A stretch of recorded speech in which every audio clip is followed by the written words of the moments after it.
Turn the sound up. I don't know if anyone can see us or hear us. Let me try and get this on the stand. Can you turn that around for me? Can anybody see us?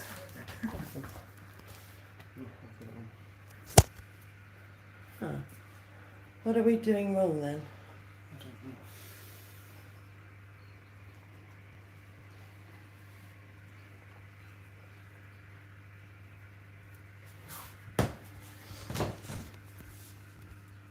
It says it's... Oh, she can see me.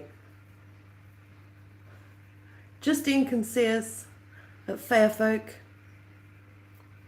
So... Anyway. It says it's... Oh, she can see me. Fantastic. I think we finally figured out how to make it work. Oh my. It's a lot harder than you think it is to make it go live. Oh, Zena's here as well. Hi, Zena. Right, I'm just going to put it on the tripod. See if we can get any of the dogs that we have in the room on view. We've got with us Amy and Darcy. I don't know if you can see them, but they're asleep. Yeah, and I'm just going to pop this on the stand so that I don't have to hold it the whole time.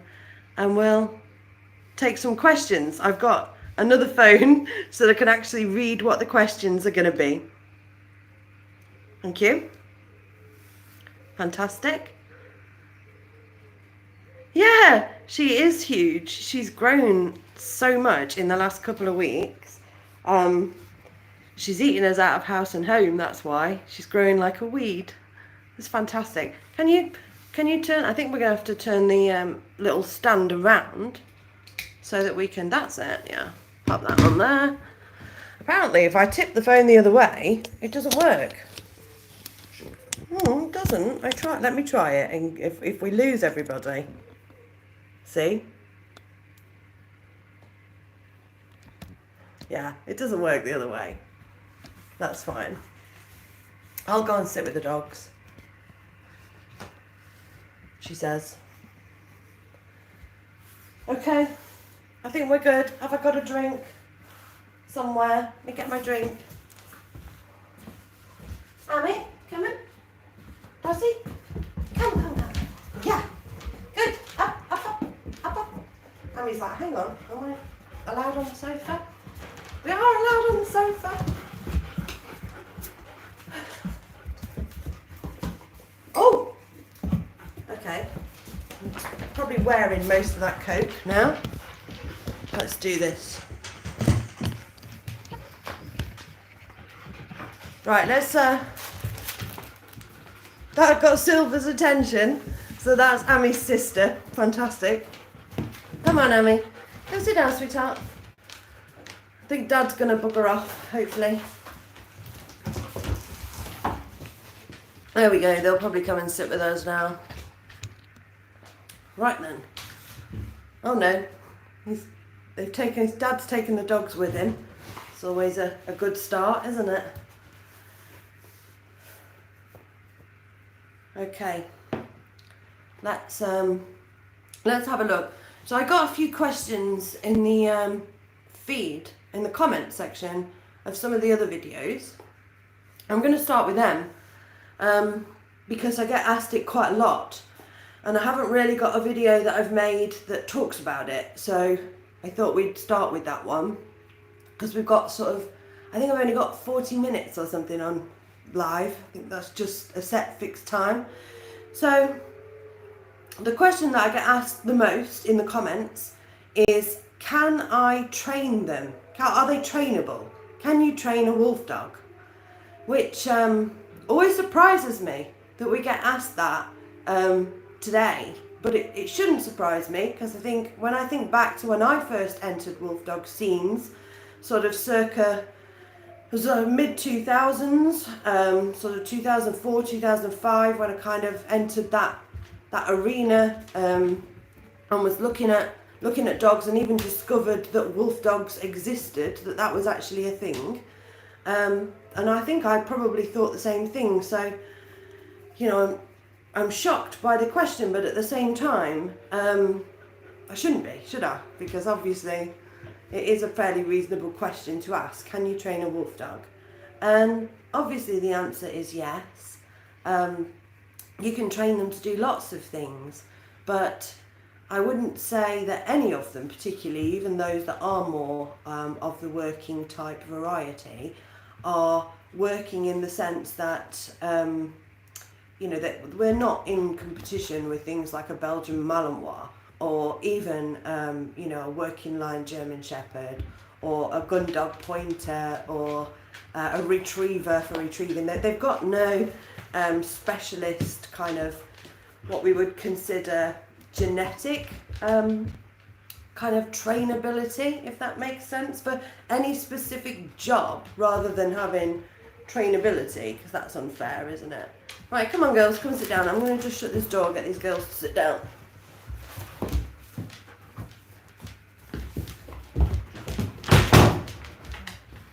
Because for those of you that know Andy, know that obviously he's going to leave the door open when he leaves the room.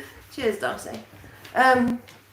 So yeah, they are trainable to an extent. So in terms of a basic dog, a companion dog, they're all trainable to that level. So they can all be trained to live indoors.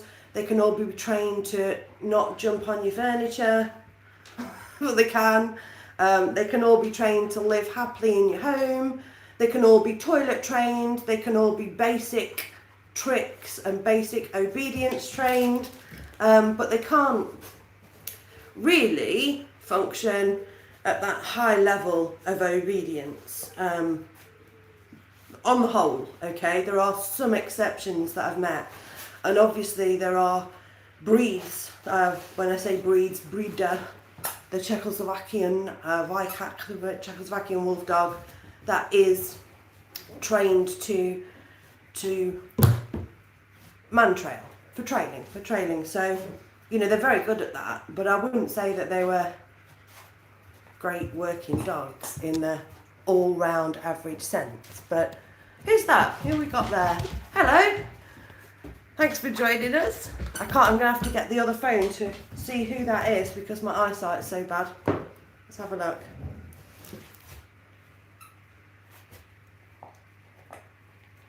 Gios? Serendipitous Art. Hi. Thanks for joining us. Darcy's trying to eat me. And we have, for those that have just joined, we've got Darcy, German Shepherd puppy, with us, and I've also got Amy with us today. There's Amy. Amy is the daughter of Faye and Roki. So we talked about Faye the other day, and Roki is the son of Rogue that we talked about the other day. So the granddaughter of Rogue and the daughter of Faye. So she is 3 years old, and she is kind of our next prospect, if that makes sense. Part of the programme will be. She's finished all her health testing now. Right. Oh, it's Georgina. Hi, Georgina. I recognise that. I'll have to remember your screen name for in future. Guys, over to you. I've talked about training briefly and the fact that, yes, all wolf dogs can be trained. None of them are ever going to be a Belgian Malinois. They're never going to replace working German Shepherds. They're never going to be a pointer gun dog. They're never going to be replacing golden retrievers or Labradors in the retrieving field. They do make excellent scent dogs, and obviously Czechoslovakian wolf dogs in particular are great for man trailing. That's what they were bred for. But they're never going to be up there competing in, well, I mean never, but are unlikely to be up there competing in high level obedience. But they can do all the regular things that most dogs can do. In fact, they can definitely do everything a normal dog can do. They're just not very good at repeating things, which is why they're never going to be majorly competitive in any of the strict obedience sports. Maybe these two will calm down. I mean, obviously, They were asleep when I started this video, right? And then obviously the minute that we figured out how to hit play, how to go live, they both woke up, started acting like lunatics. But you know, the more I ignore them, the better it will get. So we'll just ignore them. We're going to have a lot of squeaky toys in the background. Never mind. Okay, let's go. I'm going to hand over to you guys. I'm going to wait for some questions to come in, because otherwise I'm just rambling, and you know what I'm like, I get off on a wild tangent. So you guys, over to you. Send me a question. Let me read Georgina's comment. Ah, wonderful to hear all you have to say, and you're so knowledgeable, and I'm living for it. Awesome. Yeah. I have got a lot to share, and that's why we've kind of got back into the YouTube thing. Years ago, sort of pre-pandemic, I used to travel around a lot talking about dogs, wolf dogs in particular, of course. And I used to kind of go to different events and festivals in the UK, and I even travelled abroad. I went into Europe and to North America to events to talk about wolf dogs, life with wolf dogs specifically, and what the history of wolf dogs is, and the future of wolf dogs, of course. And the pandemic put a stop to all of that. Oh God, Darcy's got a ball. I don't even know if you're going to be able to hear me over the ruckus that she's making with it. Yeah, I used to go all over the world talking about wolf dogs, and then the pandemic hit, and I am a registered nurse by profession, and that's still my job. So there was no time, and I was not able to travel, but there was no time to do that during the pandemic. So life has really just settled back down for me in the last 12 months. I've changed jobs, come out of I was in nursing management, and come out of that into a regular nurse kind of job, back to the nurse shop floor, so to speak. And I've got more time to commit to sharing all that knowledge that I have somewhere, like right back here in the recesses of my brain. So, right. We have some questions, I think. So we know Rogue and Roki are both Sollies, and we know that Xena's wonderful girl is trained to do a job. She is trained as a support dog. Can you speak to why Silver is so successful in her work and how her lineage links into that? Very good question. You can always rely on Justine for a great one. So the reason that works the way it does, the way it works so well, is multifaceted. So let's start at the beginning. So as a support dog, dear Darcy, be careful. As a support dog, you're looking for a dog that's very handler focused and is also an expert at reading emotion. And that means that in order to read others' emotions, I'm sure you guys are all going to know this, you have to be quite in tune with your own emotions, and have quite a deep, almost, I'm going to use the word spiritual, but a deep understanding of those emotions and how they link to behaviours. Oh, sorry, Darcy threw you across the room. Darcy! Come on, guys. Seriously, it's like World War III in here.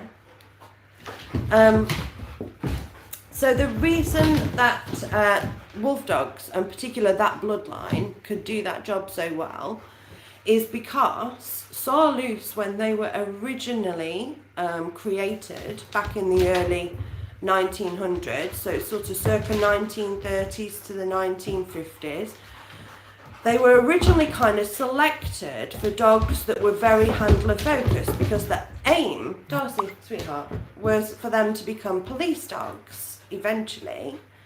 So we chose very handler focused German Shepherds, and obviously crossed those to wolves, wolves from Rotterdam Zoo. And I don't think he had a great deal of choice over the personality in the wolves, but wolves are super sensitive, and they're also very aware of and in touch with their own emotions. They have to be to survive, to thrive in a family group, you know, to be successful. So when Mr. Salus figured out that they were not going to make great police dogs because wolf dogs aren't particularly outgoing, let's say, they're not the best with novelty in the beginning, it takes a while to condition. He figured out that actually they would make great guide dogs for the blind initially, and they were super successful at that for quite a long time, when the world was a quieter place.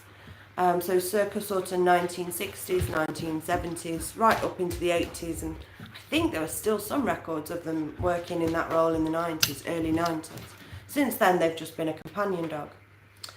So we knew that there was some potential in Salus, in their bloodlines, to be super handler focused and be very in touch with their own emotions and in touch with the emotions of their handler. We knew we had that potential. And then that was Roki, the dad's side, because daddy of Silver and Ami is Roki, purebred Salus. And Faye, the mother that we chose to create a support dog, by the way, we went into this litter knowing that that was what we needed out of it. So the mother that we chose was Faye, and the reason we chose Faye was because Faye is half German Shepherd, but she's half showline German Shepherd.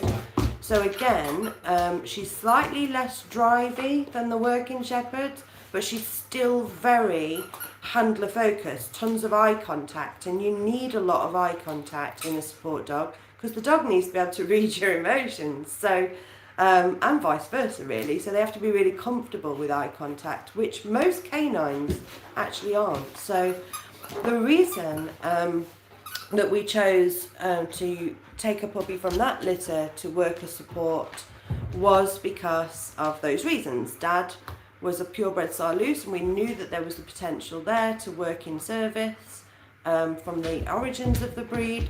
Faye, because she has great handler focus, and because her dad was showline shepherd, so we knew again that sort of handler focused master orientated dog, very in touch with its emotions and very in touch with the emotions of their handlers. So there was great potential to be able to create a support dog from those pairs. And then, like I say, it's multifaceted. So after the puppies were born, then we were looking for the puppy that was calm, that gave lots of eye contact, that was sensitive, so could read a room, you know, could read the emotions of the room, and could settle herself independently of requiring outside intervention. And very few dogs have that ability naturally. But it is something that you need. You need the dog, in support dog, you need a dog that can be aware of its emotions enough to know when it needs to take itself away from a situation and kind of calm things down for itself, to be able to regulate its own emotions. So that's why we chose Silver in particular, that one particular puppy, to go to Xena as her emotional support dog. That's the answer. I'm going to catch up with the comments because this lunatic, who has been out today on a walk, has done loads of training, because I deliberately did it so that we could do this live without too much, but it's, you know, in true puppy fashion, she is like, nope, that's not what you're going to do, Mum. She's even trying to eat the phone now, that's why I'm moving it. Right, let me read these comments. I've got Andy's phone. Please, Darcy, excuse me. Excuse me. I might have to go and get Darcy a bigger chew, I think. Right, let's have a look. Yes, those toys are getting used. Zena's spotted all her toys that she donated. These are a lot of these toys that are scattered around the living room for Darcy are donated toys from Silver's not wanted anymore box. She bored of them box. Right. Where else are we? Who have we got? Okay, I have a question. This is Zena. Since the recall training with Darcy, how is it doing recall off lead with a lupine?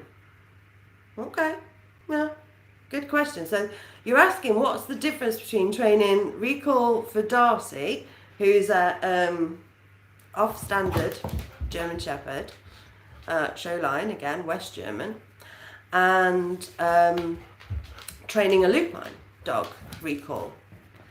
And the answer is, at this age, so at sort of from when they've had the vaccinations, let's start from there, shall we? Or shall we go back? Because really, in an ideal world, we'd start that much earlier, wouldn't we? So let's go and let's just talk about a dog that's born and raised here then, shall we? How is training recall with them? Okay, well, from about 4 weeks old, we start doing the puppy call. Puppy, puppy, puppy, puppy, come. I don't do it too loud because I've already... Oh, I knew it. Right. Yeah, so we start that, don't we? We start that really young. We start that as soon as their eyes and ears are open and they're aware of external stimuli. So we start that at around 3 to 4 weeks. 4 weeks is when it kind of clicks in. So when you do puppy, puppy, come, and you use the word come in that really high pitched little come, like, I don't want to keep doing it because she's going to keep bouncing on me. It's actually pretty easy up until they're about 6 or 7 months old, and that's when their little independent teenage streak kicks in. So all that work you saw me do on the video yesterday with Darcy is the same work that I do with lupine dog puppies, exactly the same. And it works just as well. I never actually should film it, shouldn't I? So even with Justine's dog, with Law, beautiful recall as a puppy, and I'm sure she would have carried on with that until she was probably 5, 6, maybe 7 months old. My last litter, which was with was with Eve and Gambit, my God, which I've got Dot and Meg from, and Woden now as well. Theirs was just as good, in fact better, because they were more dependent, I guess is the right word, on having somebody to follow. Darcy's more independent than they were at that age, at 6 months old. So their recall was very good too, but it was very difficult to get far enough away from them to actually practice recall because they were just always so close to me. But what happens is, and Darcy's just about, you'll see, I'll probably do another one in a couple of months with Darcy, is we're about to get into the age where she's going to start thinking, she nearly knocked it over again, where she's going to start thinking more independently. And we're going to start to lose that recall a little bit. Guys, honestly, look, it's just ridiculous. We're going to start to lose that recall, okay? And that's normal. So, at around 7 months, recall kind of becomes a sketchy and not reliable. But we continue with exactly the same training that was in the video yesterday. The only difference is we attach a long line to the collar, and every sort of couple of meters we tie a knot in it so that we can put our foot on it. Guys, they're not hurting each other. I don't know. It's just silliness. We put a knot in it on the long line every 2 meters, and that long line stays attached to my dogs till they're fully mature from that point.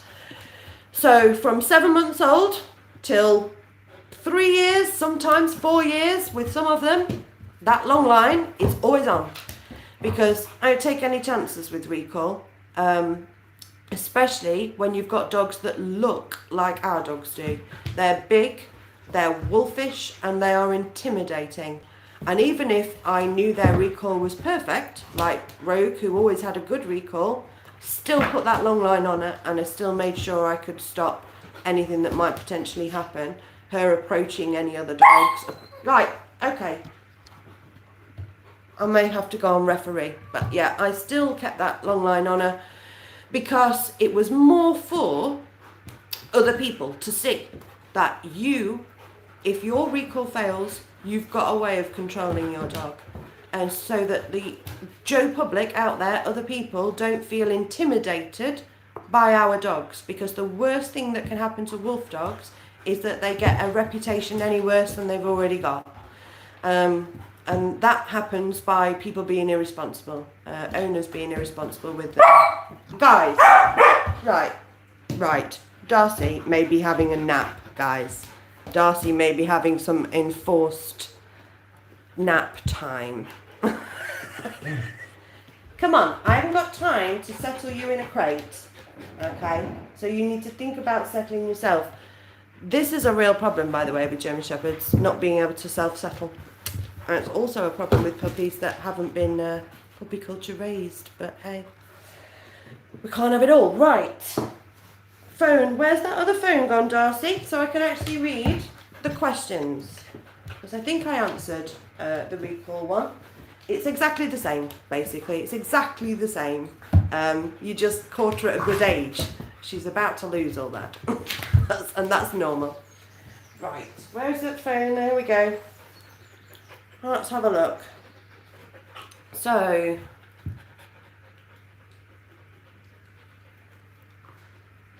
my mum has a question. Zena's mum's got a question. Okay, so a question from Keely. My mum has a question. Are you thinking about doing wolf events? Was wondering what you're going to do with all the Miyax merch you got done. She's telling me off, really, isn't she? That's what she's doing, because I have been too lazy to do any events this year. Okay. So, are we going to do any events? The problem is that's not a question just for me. That is a question for the International Board of Directors of the World of Lupines Foundation. There's more to it, I think, than meets the eye. There is insurances involved. There is obviously the expense of it. There's giving up the free time and weekend with your own animals to go away and do it as well. And a couple of events I have been offered this year, unfortunately, have just not coincided well with my work schedule and with my daughter, having to pick my daughter up from university and things like that. So I've just not been able to do them this year because the dates that the events were on were just not dates that I could have possibly done. We did have an event though, we did agree to one, and Kukanui, Gemma, went ahead and represented us there a couple of weekends ago. And we were invited to several more, but like I say, their dates didn't work, unfortunately, and they are fixed dates in the calendar, aren't they? And if they'd have done it the weekend before or the weekend after, I probably could have attended, but I just couldn't do the dates that they had. And yes is the answer. I think we do need to concentrate on doing it more. It is a good way to get information out there to the general public, and it is a good way to showcase our dogs. But I think that, it's about the board of directors themselves committing to certain events and making sure that people are available to attend, and that it's, not costing those people a lot of money to do it. The merch that we've got, well, that's gonna, stay with the wolf merch. Obviously belongs to the World of Lupines Foundation, and to be honest, a lot of that's been sold. Surprisingly, we were almost down to nothing after last year's last event, and I'm not sure what the plans are to replace that at the moment. But the Miyax merch, some of the artwork that we've had done, and we are in the process of redesigning some t-shirts and hoodies and things like that, and they're going to be available through a website, sort of through our website. That's being revamped as well, and it's all being done at the moment. Ria's helping because she's home from uni, and Andy is, techie, one of the things that he's good at, and so it's all being done. So it's not online at the moment. There's some work still to go, but that merch will be available on the online shop. And yes, we are going to do some next year, I promise. I'm going to try anyway. Like I say, unfortunately, I still have to work for a living, guys. I need more subscribers so I don't even have to keep going to be a nurse every day. When I don't have to be a nurse every single day, I can commit to more events and more educational work with the dogs, basically. It's as simple as that. Right. Yes, no, yeah. So, oh, you have merch. Yeah, it's coming. It's coming. We're going to put it all on the website. Right. Any more questions? Have we got any more questions on here? If you need any help with the events, we'll do it. That's from Zena. I know you will, guys. Fantastic. It's a big thing. It's a big thing to pack up everything that we need. So obviously we need the stall. We need all the provisions, we need all the merchandise. Then we have to pack up the dogs and all their gear that they need for an entire weekend. Then we have to pack me and everything I need for an entire weekend. And we have to put it all together. We have to get the other end, we have to put it all up. I can't do it on my own. Obviously I rely entirely on the support of volunteers and Grace over at Mabias Kennels and Rob to support her, and my dad and everybody, because it's not just my time, that's the problem, it's everyone else's time, because I can't do it alone, and I need strong people to help me put everything up and take everything down, and to handle those big dogs as well. I need people that we can trust to handle, because we have some big dogs at the events, as you guys that have been to those events already know. We often take Ash, we often take Eve, we often take Gambit. These are big dogs that need people that are really responsible and able to handle them. So I have to not just be free myself, but I have to make sure that I've got a whole team around me that's willing to give up their free time to help me and support me do it as well. And Zena and her mum are part of that team, always great at helping out. Right, hang on. There's artsy people.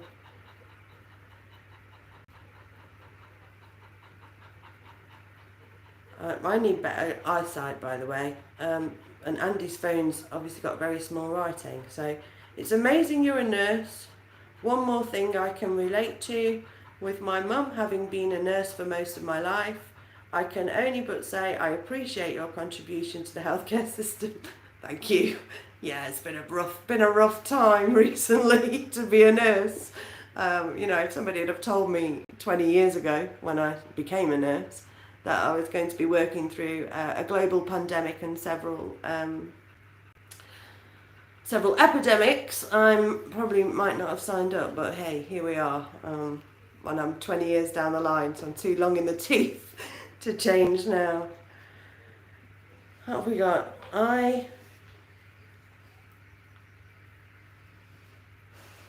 I'd love to make available where possible to help you out. Georgina, so another volunteer to the team. Excellent. Well, we'll hold you to it, so be careful what you volunteer for. Right, any more questions, guys? Any more questions? While you're thinking of any... Oh, these guys, by the way, shh, very quiet.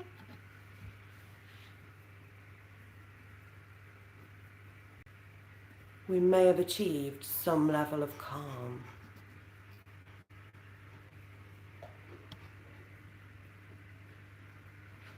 Hopefully, they've worn each other out. That's what I can say.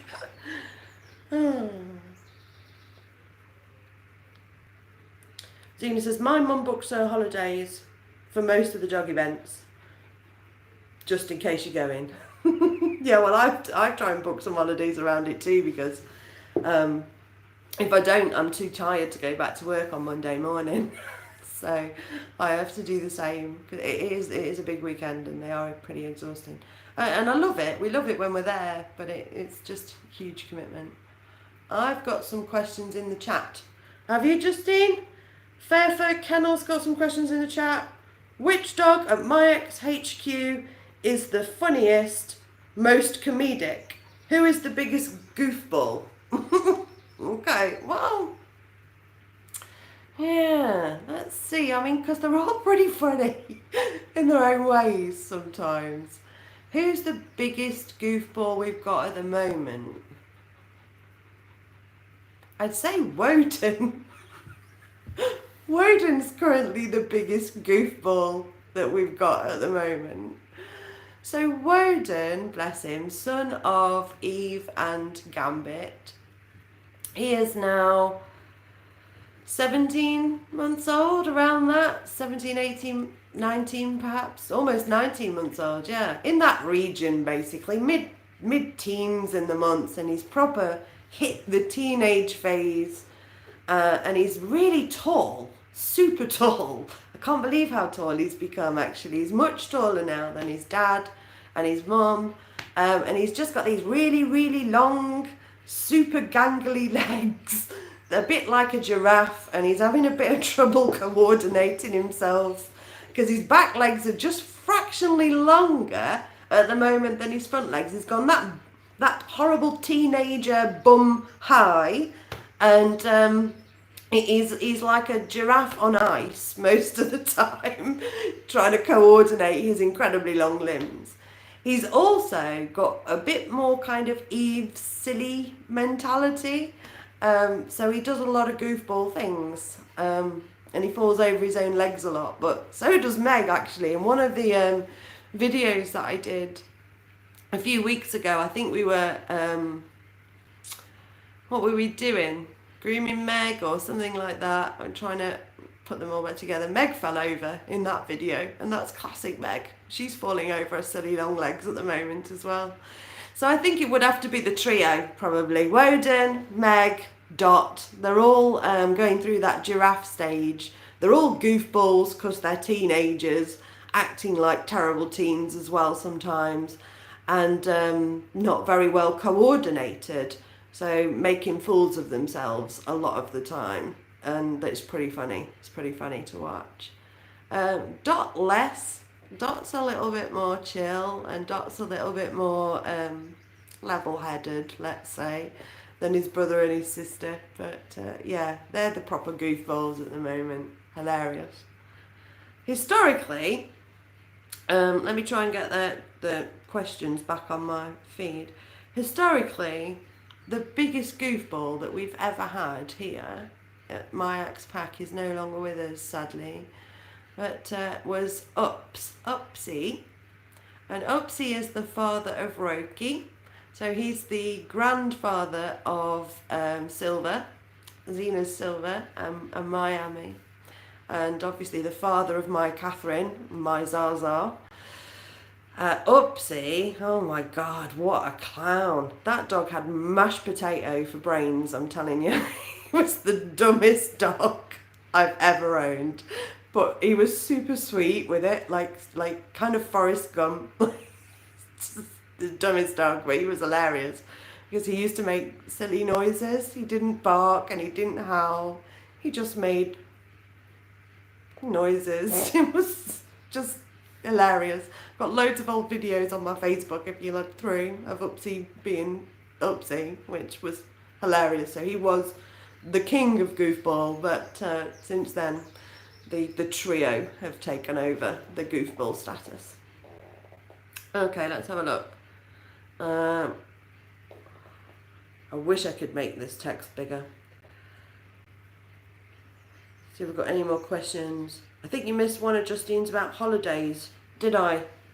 Okay, let's have a look. Fairfolk Kennel. Events spark a great question. Travelling with Lupine Dogs. What is important to remember and consider when you're going on holiday with your Lupine dog? Thanks, Justine, over at Fairfolk. What is important to remember when you're going on holiday with your Lupine dog? Okay, the most important thing to remember is to pack good quality food that is probably not necessarily going to stay frozen. because I, as you all guys probably know, feed raw, and that's really hard to feed when you're on holiday or out and about or on the road. You can, you know, who carries a spare freezer around in the back of the car? So the first few days is fine because you can take your frozen raw and just feed it slowly defrosted over the first couple of days, but after that you're pretty stuck. So finding a good quality kibble that your dog can tolerate and actually feeds your dog, because Lupine dogs are not very good with grains, and they're not very good with the sort of lower end, more affordable kibbles, unfortunately. Tends to come through them like a leaky radiator. It's horrible, oily, runny poo if you feed kibble and it's not good quality. So finding a good quality kibble and investing in a good quality kibble is one of the most important things about going on holiday with your Lupine dog. Depending where you're going, obviously getting the right paperwork from the vet if you're going to travel over a border or go abroad, making sure that you've got all that sorted out and that you understand it properly, because it can get pretty complicated since we got rid of the pet passports.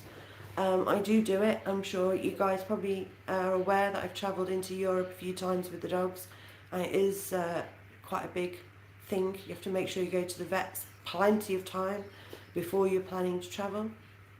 And I think finally making sure that you take with you some ways to secure your dog when you can't be focused on them. Because you can't be focused on them 24 hours a day. That's just not possible or feasible or realistic. So I have a big travel crate. Mine's who made mine? It's not a Lintran. I got my old one was a Lintran, but that was perfectly good as well. But since we had the van, I've had a different brand. Something canine, I think. But basically it's a very strong, sturdy steel crate, and a very, very valuable thing to have when you're travelling with a dog, because it means that I can secure the dogs away. Luckily I've got an air conditioner in the van that also runs if I'm not in the van, so that's on a separate battery, which is fantastic. So I think that's important as well, making sure that you can regulate the environment for them, especially the temperature, and somewhere that you can have them that's super secure while you go and, you know, go to the loo, or you do the things that humans need to do without dogs, or, you know, prepare a meal or sort your bed out, or etc. So yeah, somewhere really secure that you can put your dog if you're travelling with them. Some good quality kibble, and planning ahead. Just planning well, making sure that you've gone to the vets plenty of time before, making sure that you've got plenty of water, you know, planning. Water, leads, harnesses, head collars, power steering for wolf dogs, anything that will make your life easier, and a very secure crate and some good quality kibble. It's very doable. Lupine dogs love a bit of a road trip, I'll tell you. They really do. They might not act like it at first, but they get into it. They love it. Right, what else have we got? How do you deal with toxic people in and out of the wolf dog community? Like the stereotypes, etc. That's from Xena. Oh wow, that's a good one, isn't it? That's deep as well. You know, any community, it doesn't matter what you're in. It doesn't matter whether you're, you know, there's some nursing forums, if you're in the dog world, dog forums, the cat world, cat forums, horses, horse forums, you know, fish, I keep fish, those forums. Doesn't matter what forums you're in. If you're on the internet, there's going to be an element of that that's negative and toxic. And it's just part of humanity, sadly, especially these days with social media. It's very easy to be judgmental, and it's very easy to say things that you wouldn't necessarily say straight to somebody's face, tippy tapping on a keyboard. So it's very easy to be negative or be unkind to others on the internet. And it's also from the other side of that, because probably, I'm not an angel either. I'm known to speak my mind, but I try and make sure that I would and do always say what I've got to say as much as possibly, as much as you feasibly can, because obviously you can't be everywhere, but what you would say to people directly to their faces and be willing to start a discussion on it. So it's not easy, because we all have ideas and we all have opinions and we all have what we think is better or right or could be improved, and it's difficult to put that across in a way that everyone wants to engage with. And I've obviously been on the receiving end on it hugely, and the more you do with your dogs, and the more you put your dogs out there in the world, and the more you share, the more you're going to get. It's as simple as that, because you're more exposure to it. And how do I deal with it? I don't know. I mean, I've always had a very thick skin, I think. It doesn't bother me, I have to say. It really doesn't bother me, but I can see why it does bother other people. And I think it's a very difficult subject to manage, because it's really unfortunate, because ultimately I'm pretty sure that 99% of people in any forum, in any community, and particularly in wolf dogs, we all want the same thing. We all want a world where our dogs can be accepted at the same level anyone else's dog is accepted, and we all want a future for them, a future that is healthy, that is long, that is secure, that is safe. I'm pretty sure 99% of people in the community all want the same thing. It's how we get there that's going to be, the telltale, I guess. But we can be pretty vile to each other, and I think we need to, all of us, myself included, learn to be much more tolerant of one another and be much more open-minded. I think we have to stop setting. We are their worst enemy. Sadly, the wolf dog community, are wolf dog's worst enemy. We have to stop creating these false ceilings. So saying this is all they can do, this is all they can achieve, this is all they're capable of. Because we tend to sort of put barriers in the way of them being able to be accepted. And we're doing that, not the dogs. And not the rest of the world. We're doing it by saying that they can't live indoors, or by saying that they can't go out and enjoy normal walks, or saying that they can't interact with other dogs, or saying that they can't what's the other most common one, that they all resource guard, or that they can't form bonds with humans unless you pull them away from their mothers, or it's all rubbish, absolute rubbish. And you've only got to spend 30 seconds watching my videos or coming to my house to know that that's absolute rubbish. So, we just have to stop. The community has to stop putting all these barriers and walls and ceilings in the way of our dogs being able to show the world just how wonderful they are and what they're capable of. But yeah, starts with all of us being more accepting of each other, doesn't it, and more supportive towards each other. So I need to be part of that too. But yeah, the way I deal with it when I'm on the other end of it is, it doesn't bother me at all. Say what you like. I really haven't got time. I only care about myself and my dogs, because I'm quite selfish, really. Right. I've lost the comments on here. I might be able to read them on this, but it's super small. Right. Hi. Have you thought about creating a family tree? Yes. So you mean one that everyone can see rather than just a pedigree? Is that what you mean? My eyesight's really bad. Okay. I've managed to get rid of it on here. Let me have a look, see if I can zoom in a bit. You'll have to ignore me staring very closely at the phone. Oh, what is going to say?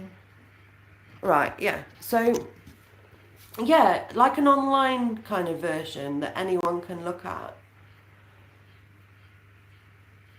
Because people love forgetting to ask. Oh, because you forget to ask when you see me. Yeah, okay. Yeah, I mean, obviously there is their pedigree, and anyone who has one of my dogs is, if you haven't already got one, I'll give you one. Like, it's fine. And we have we have 5 generation pedigrees that we do as standard, and then I can go back further than that too. And it's about whether or not I could just put it in a place that you guys could easily access, because actually, if you were to print one out, it would end up being this giant thing, wouldn't it? Be huge, because it goes back so far, it gets bigger and bigger and bigger, and if you do that, the writing gets very, very tiny, etc. Yeah, I've thought about it quite a few times actually, and we looked into it. We looked into building a database that would sit behind our website, so if you had a password or a login, you could access it and look at your own dogs and look at their ancestry and click on each dog going back, and I'd try and put a little bit of information and a picture if I have one, etc., of all the dogs in the past, in their sort of ancestry and their family tree. And basically I couldn't do it. I wasn't tech savvy enough, and when I asked a professional, someone who, you know, is better at software and development and things, how much that would cost for me to make one. At that time, I haven't asked recently, this is pre-COVID, it was about 800 and something pounds, and that was mates rates. And then obviously I would have to pay for the space to host it, and etc. All that gubbins that comes with a website these days. And I honestly just couldn't afford to do it at the time. You know, again, get me more subscribers. If I have a second income, maybe I could afford to do all that kind of stuff as well. So yeah, it was an expense. That was the reason that we didn't go ahead. I just couldn't afford to do it, and I wasn't tech savvy enough to be able to build it myself and put it online. But we do have one. I have a database, but it's standalone. It's not online, if that makes sense. It's sort of an app, just a standalone thing on my computer.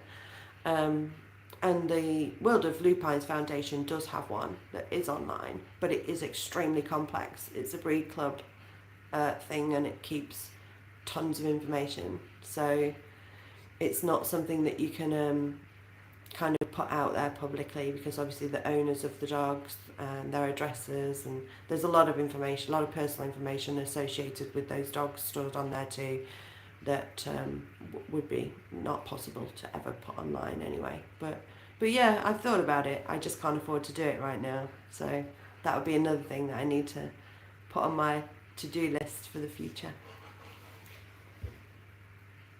Right. I think, guys, I don't know if you're still there, but I think we're about out of time. It's been great. The dogs finally calmed down at the end and went to sleep. Sleepy puppy. And I don't think Amy ever went to sleep, but she calmed down. Playtime is over. It's tea time for us. Thank you for joining me. Maybe I'll do another one. Maybe do one of these every month, and then if anyone's got specific questions that I'm not talking about in the videos, we can get into the ins and outs of them. It's been it's been loads better than I thought. I'm so glad that you guys joined me. It feels safe because I've got people that I know asking questions. That's been fantastic. So thank you for being here. Thank you for watching. Please give it a thumbs up. please like, please subscribe if you haven't already, and give it a share so that we can get out there and reach more people and be able to you know, share the love that is lupine dogs and wolf dogs around the world. Thank you, everyone.